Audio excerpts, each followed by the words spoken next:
Boa noite, meus irmãos. Que a paz, que o amor de Jesus esteja presente em nossos corações, que permita que os nossos corações estejam abertos para compreendermos o ensinamento de Jesus. Todas as noites de tratamento, nós sempre buscamos uma palavra de conforto, uma palavra de auxílio, uma palavra de despertamento. O Evangelho de Jesus nos traz esses ensinamentos que são tão importantes para nós, para a nossa renovação. Então é importante que nós busquemos nos abrir, que busquemos compreender o ensinamento de Jesus e que busquemos nos aprofundar. Hoje nós vamos comentar sobre o capítulo 13 do Evangelho segundo o Espiritismo, cujo título é que a sua mão esquerda não saiba o que dá a sua mão direita. Que a sua mão esquerda não saiba o que dá a sua mão direita. Né? É o capítulo 13 do Evangelho segundo o Espiritismo, que eu recomendo a cada um que dê uma olhadinha, que estude esse capítulo, que tem coisas maravilhosas, importantíssimas ali, que vale a pena que a gente estude, que a gente compreenda, tá bom? Então vou tentar trazer um pouquinho disso. E quando a gente abre esse capítulo ali, logo no primeiro subtítulo que aparece aí dentro do capítulo, é justamente fazer o bem sem ostentação. E quando eu li fazer o bem sem ostentação, a primeira palavra que me chama a atenção é essa palavra ostentação. O que significa ostentação? O que significa ostentar? Né? Então, ostentar significa exibir-se. Significa fazer alarde de alguma coisa que você possui, de tentar mostrar aos outros aquilo que você possui, se mostrar.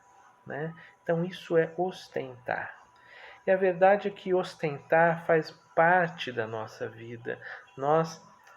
Faz parte da nossa alma, pelo menos da minha alma. Né? Eu posso garantir que eu não consegui totalmente me livrar da ostentação, embora é algo que eu tente combater em mim mesmo. Mas vamos parar para pensar, se eu compro um carro, qual que é a primeira coisa que eu quero fazer? A primeira coisa que eu quero fazer é passear com o meu carro para as outras pessoas verem que eu comprei o carro. Isso é ostentação. Né? Se eu compro uma roupa bonita, então eu quero usar essa roupa bonita numa festa. Por quê? Porque eu quero que as pessoas vejam como eu sou elegante, né? Como eu estou bem vestido. Isso é ostentação. Né? E logo a gente percebe que a ostentação ela é filha do orgulho, porque na verdade o que eu estou querendo fazer é mostrar quão bonito, quão elegante, quão rico eu sou. Eu estou tentando vender uma imagem de mim mesmo para as pessoas à minha volta. Ainda que quando eu só procuro dividir alguma alegria minha com os amigos, ainda pode ser que esse grau de orgulho que você esteja alimentando esteja numa intensidade razoável, né? uma intensidade aceitável, porque eu só estou tentando dividir a minha alegria. Mas muitas vezes não é assim, a gente sabe. Muitas vezes eu quero mostrar justamente para as pessoas que não gostam de mim o quanto eu sou bem-sucedido. Isso não acontece com a gente? Pois bem, isso é ostentar. Né? E é importante que a gente tome muito cuidado com a ostentação em todos os níveis, para que a gente não caia neste alimento do nosso orgulho, porque isso vai no sentido contrário ao ensinamento de Jesus, que é a humildade, né? Que é a compaixão, que é o auxílio. Né? E tanto pior ainda é a ostentação quando se trata da ostentação da caridade. Né? Por quê? A ostentação de um ato que você está fazendo em auxílio de outra pessoa, né? Por quê? Porque quando você está auxiliando outra pessoa, então existe aí dois agentes. Existe você, quem auxilia, e existe a outra pessoa que é auxiliada. E nós precisamos atentar para isso, que os sentimentos envolvidos não são apenas o seu, são também o da outra pessoa.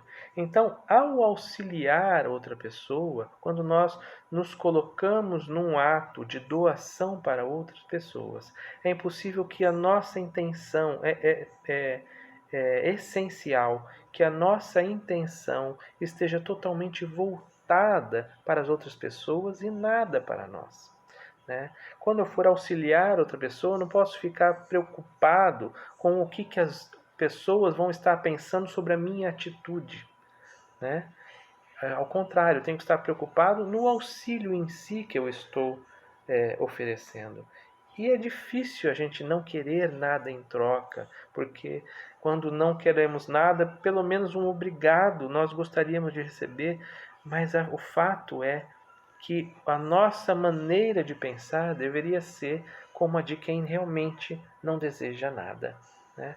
O que Jesus nos ensina sobre isso? Né? Então aí nós vemos logo no item 1 aí do Evangelho segundo o Espiritismo, esse trecho que nós encontramos no item 1 do capítulo 13, né? Esse trecho que está lá em Mateus, no capítulo 4, versículos de 1 a 4.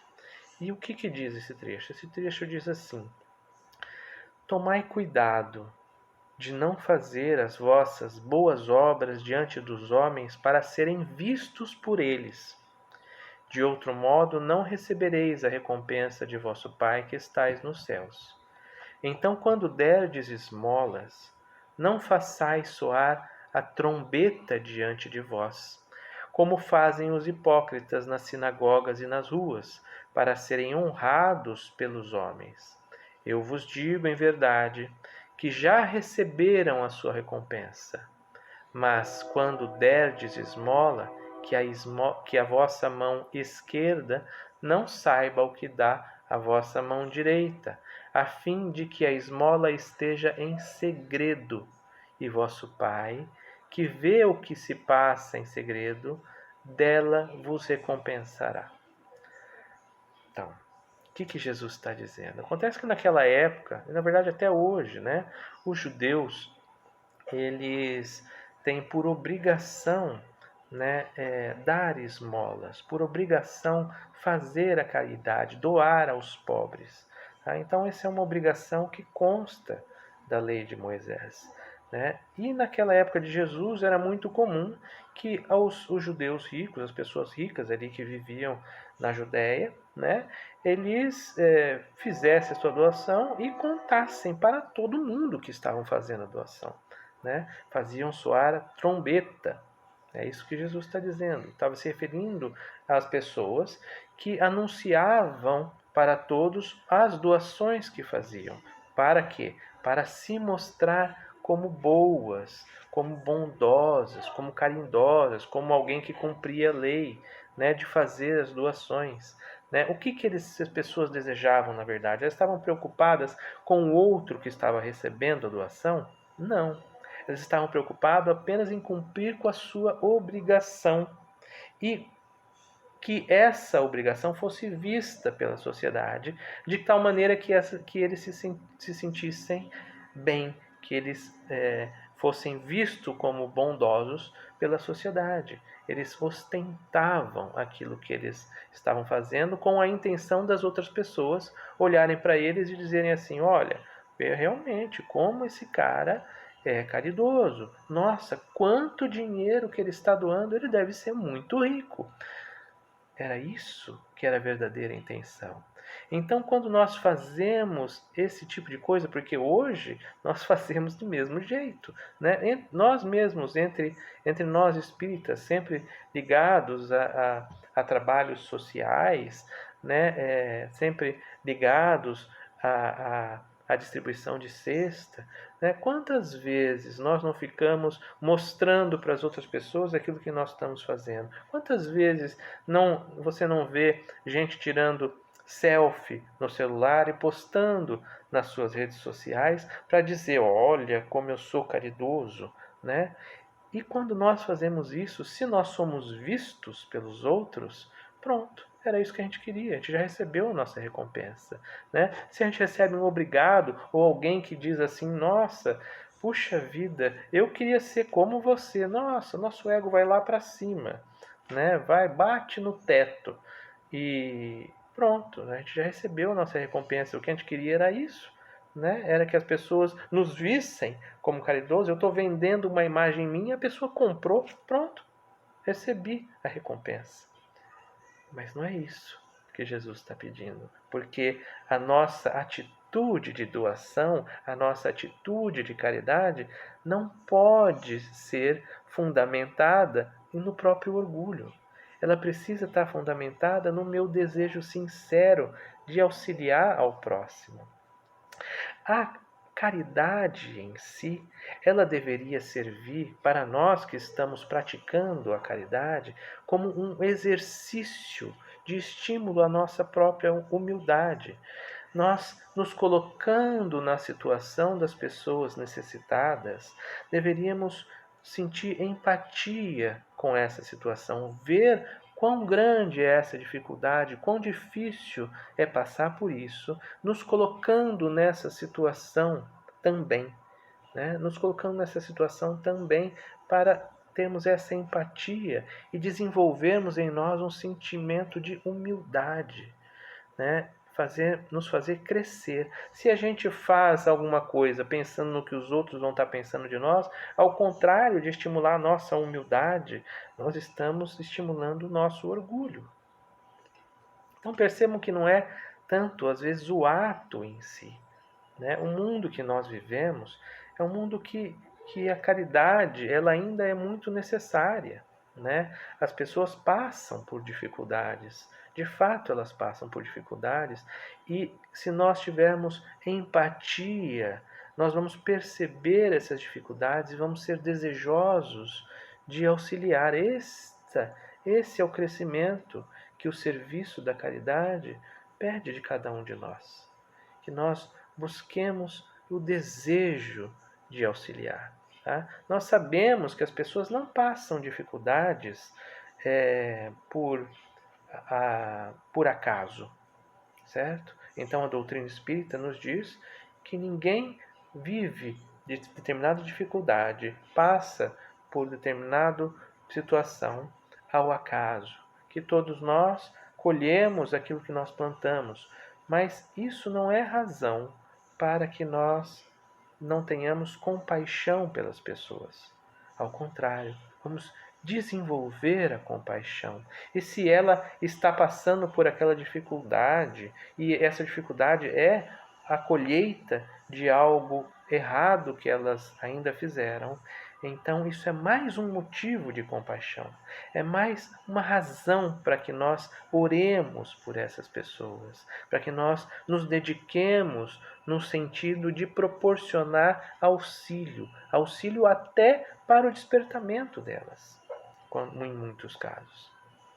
Então todas essas coisas precisam ser levadas em conta quando nós fazemos a nossa ação caridosa, para que de maneira nenhuma essa ação caridosa seja algo que vá humilhar a pessoa ou colocar a pessoa que está sendo auxiliada em algo que seja indigno, né?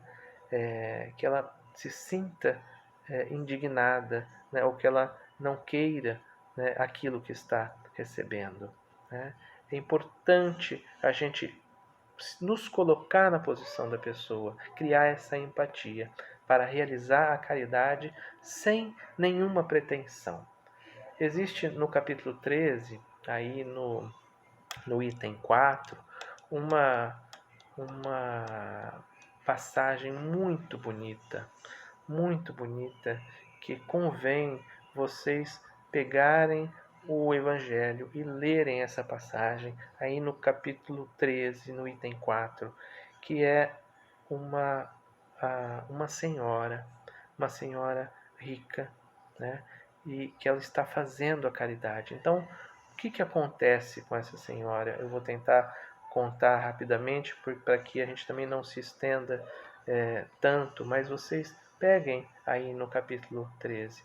Então, nesse item, os espíritos nos contam uma história de uma moça, de uma senhora rica, né, muito distinta na sociedade, que em determinado dia da semana pegava ali alguns mantimentos, alimentos, leite, né, e pegava sua carruagem, né, e ia com a sua carruagem, ia a filha dela, ia com a sua carruagem até um determinado ponto, pedia para o cocheiro da carruagem ficar ali aguardando. Então ela e a filha dela pegavam alguns daqueles mantimentos e desciam a pé, né? Provavelmente virando a esquina para que ninguém visse que ela chegou de carruagem, né?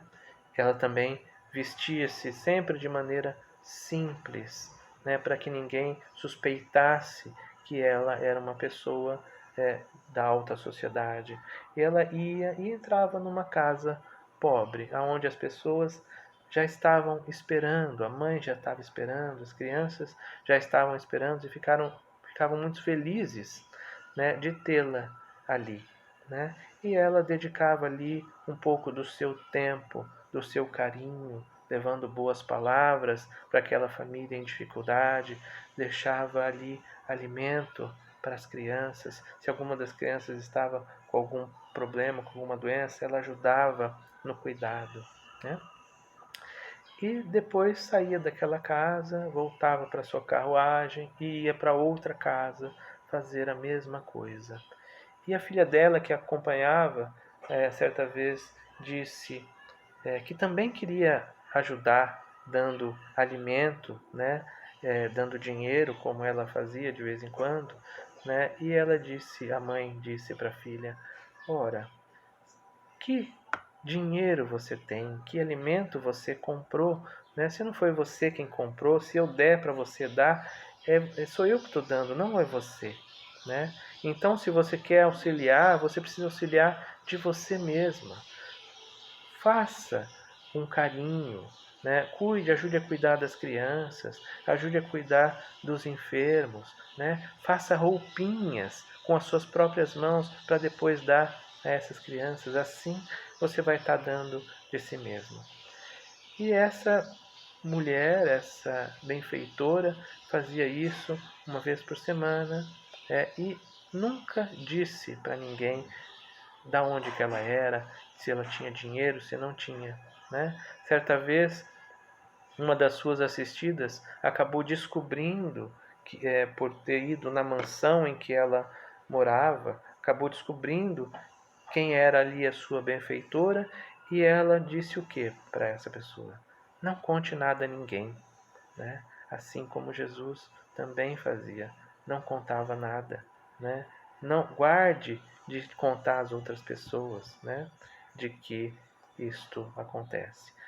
Esse é um exemplo gigantesco de caridade, da caridade sem ostentação, do sentimento verdadeiro do qual nós precisamos estar imbuídos quando nós formos fazer a caridade. E para a gente encerrar a nossa, a nossa reflexão de hoje, né, ainda é engraçado porque às vezes a gente vai falando e o tempo vai passando, né, e teria às vezes tantas coisas para refletir sobre esse capítulo, mas eu quero refletir também sobre um outro trecho, que é justamente um trecho onde Jesus está dizendo isso, ó, não conte para ninguém, né, onde Jesus encontra com um leproso. Né? Então ele encontra com um leproso e o leproso diz assim: se o Senhor deseja, você pode me curar. E Jesus diz: eu desejo. Estende a mão, toca o leproso e o cura. A lepra desaparece. Então Jesus diz: não conte isso para ninguém, mas vá até os sacerdotes e diga que você está curado e faça o sacrifício que está prescrito na lei de Moisés. E esse trecho, que também é o item 2 do capítulo 13, né, que também está no Evangelho de Mateus, é um texto muito interessante, principalmente para esses dias que nós estamos vivendo. Primeiro porque Jesus se doou em auxílio ao leproso, né? E a gente precisa lembrar que a lepra era uma doença incurável e uma doença altamente contagiosa que pegava por respingos de espirro da própria respiração das pessoas próximas às outras, né? Era recomendado que os leprosos, era obrigado que os leprosos ficassem afastados da sociedade, para que eles não conversassem com as pessoas comuns, as outras pessoas, porque eles poderiam transmitir a lepra. E isso é muito semelhante ao que nós estamos vivendo hoje no Covid, né? Esse distanciamento por conta da situação, do tipo de contágio. E Jesus tocou o leproso e curou o leproso. Não me consta que Jesus nenhuma vez tenha se negado a auxiliar as pessoas, né, em curar as pessoas. Então, esse é um ensinamento que eu gostaria também que a gente refletisse, pois nós estamos vivendo num mundo, nesse momento, e eu não estou aqui querendo dizer que o distanciamento social está errado, de maneira nenhuma, por favor, não me entendam mal, mas o que eu quero dizer é que o cristão não pode, não deve virar as costas para alguém que esteja necessitado. A pessoa está precisando, então nós precisamos nos colocar à disposição para auxiliar aqueles que estão precisando. Pensemos nisso, vamos refletir na nossa disposição em realizar, em fazer a caridade, que ela seja sempre com o coração desejoso do bem que nós estamos propondo, com a dignidade de todas as pessoas envolvidas e sem nunca buscarmos algo para nós mesmos, como por exemplo uma recompensa por aquilo que estamos realizando. Vamos deixar que Deus, que vê tudo em segredo, possa nos recompensar. Então, que o amor de Jesus esteja em nossos corações e que nós possamos refletir sobre tudo isso e deixar que essa reflexão renove os nossos sentimentos e o nosso coração. Fiquem todos com Deus e uma boa noite.